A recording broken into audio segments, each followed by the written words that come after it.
Assalamualaikum warahmatullahi wabarakatuh. Yang terhormat, Bapak dan Ibu dosen pengampu mata kuliah Biologi Laut, serta teman-teman semuanya. Perkenalkan, nama saya Mutiara Hansa Ramadhani dengan NIM L1A022001.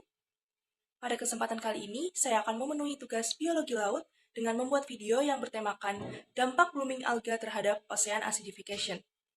Selamat menyaksikan. What is eutrophication? It's a problem that should matter to you, whether you live near the ocean or not.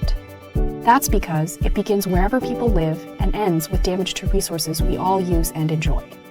It all starts when nutrients get into lakes and oceans. Remember, what's waste to humans can be food to plants and other creatures. Nutrients feed algae like they do other plants. Algae grows and blocks sunlight. Plants die without sunlight. Eventually, the algae dies too. Bacteria digest the dead plants, using up remaining oxygen and giving off carbon dioxide. If they can't swim away, fish and other wildlife become unhealthy or die without oxygen. But it doesn't have to be this way. Protecting marine resources starts with sound agricultural and waste management practices. Nah, selanjutnya saya akan menjelaskan mengenai blooming alga, atau yang dikenal dengan istilah Harvum alga blooms.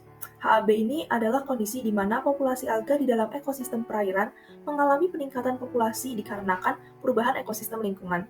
Harvum alga blooms menyebabkan perubahan pada warna ekosistem di suatu perairan. Ocean acidification atau pengasaman laut terjadi karena menurunnya pH air laut akibat meningkatnya kadar karbon anorganik di laut. Laut dapat mengembalikan keadaannya seperti semula menggunakan larutan buffering yang secara alamiah terbentuk lewat siklus biogeokimia yang terjadi di dalam laut. Nah, pada gambar tersebut bisa kita lihat bahwa temperatur global dan atmosfer CO2 itu merupakan mempunyai tingkat yang berbeda. Di sini, sampah dari industri yang dibuang ke dalam perairan dapat berdampak pada biota laut dan tanaman-tanaman di bawah lautan itu sendiri. Lalu, tanaman laut yang tereutrofikasi atau menyebabkan blooming alga dapat menutupi sinar yang masuk ke dalam lautan, sehingga biota di dalam lautan tidak dapat terkena sinar matahari, tumbuhan-tumbuhan juga dapat mati. Nah, di sini bisa kita simpulkan bahwa keterkaitan antara blooming alga dan ocean acidification dapat menurunkan kadar pH dan menyebabkan kondisi perairan menjadi tercemar. Berikutnya ada gambaran dari contoh peristiwa dari blooming alga. Yang pertama itu ada perairan laut yang terdampak oleh blooming alga. Lautan menjadi berwarna hijau karena dampak pertumbuhan fitoplankton yang sangat meledak. Yang kedua ada fenomena red tide. Fenomena red tide ini merupakan contoh dari blooming alga. Warna perairan yang terkena blooming alga bisa menjadi diantaranya yaitu warna merah, warna biru, warna coklat. Dan yang ketiga ada biota laut yang terkena dari akibat di blooming alga. Biota laut ini mati karena terkena dampak ocean acidification. Jadi, perairan yang tercemar oleh blooming alga dan ocean acidification dapat menyebabkan pengaruh untuk biota-biota laut. Contohnya ikan, kerang, dan tumbuhan-tumbuhan laut lainnya.